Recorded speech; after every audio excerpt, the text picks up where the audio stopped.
తనకున్న 2 స్థలాల్ని గంగిరెడ్డి అనే వ్యక్తి భూ అన్యాక్రాంతం చేశాడని, అతనిపై చర్యలు తీసుకోవాలని మండల కేంద్రమైన సిద్ధవటం తహసీల్దార్ కార్యాలయంలో సోమవారం ప్రజా సమస్యల పరిష్కార వేదికలో తహసీల్దార్ ఆకుల తిరుమల బాబుకు మాధవరం గ్రామానికి చెందిన సుజాత అనే మహిళ ఫిర్యాదు చేసింది.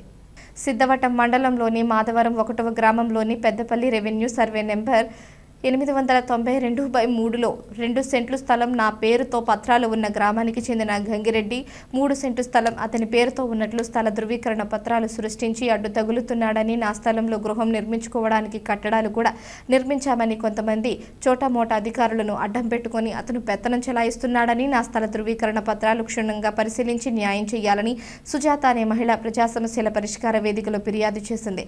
స్థానిక మండల తహసీల్దార్ ఆకుల తిరుమల బాబు మాట్లాడుతూ సుజాత అనే మహిళ తన స్థలంలో గోడ నిర్మాణ పనులు చేపడుతూ ఉంటే గంగిరెడ్డి అనే వ్యక్తి అడ్డు తగులుతున్నట్లు ఫిర్యాదు చేసిందని, ఇరువైపుల స్థలానికి సంబంధించిన పత్రాలను క్షుణ్ణంగా పరిశీలించామని, వీఆర్ఓ శివశంకర్కు ఆదేశాలు జారీ చేశామని, రికార్డు పూర్తిగా పరిశీలించి న్యాయం చేస్తామని తెలిపారు.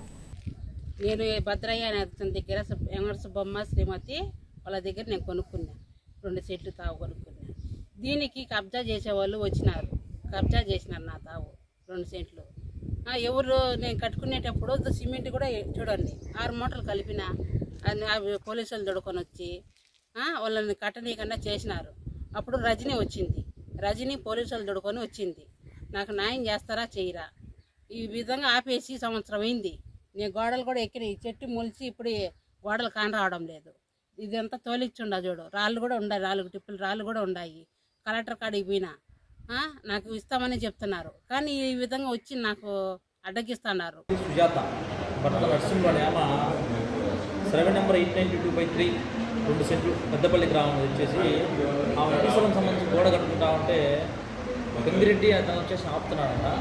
ఆల్రెడీ గోడలు ఎవరు కట్టిందంట ఆమె, కాకపోతే మన అతను వచ్చి ఆపుతున్నాడంట రెగ్యులర్గా, మేము కట్టడము వాళ్ళు వచ్చి ఆపడము. ఇది యాక్చువల్గా ఆర్ఎస్ఆర్ ప్రకారం వచ్చేసి చుక్కల భూమి ఉంది, వెబ్లాన్ ప్రకారం గ్రామ ఖండంగా నమోదైంది. సో వాళ్ళకి ఏమైనా ఆధారాలు ఉన్నాయో కూడా మనము వీఆర్ఓ ద్వారా చెప్పేసి వెరిఫై చేపిస్తాము. వాళ్ళు ఎందుకు ఆపుతున్నారు, ఏముంటాయి వాళ్ళ రీజన్స్ అని చెప్పేసి. ఆ రీజన్స్ అనేది వాళ్ళ దగ్గర ఏం డాక్యుమెంట్స్ లేకపోతే వీళ్ళు ఖచ్చితంగా న్యాయం చేస్తామని చెప్పేసి సందర్భంగా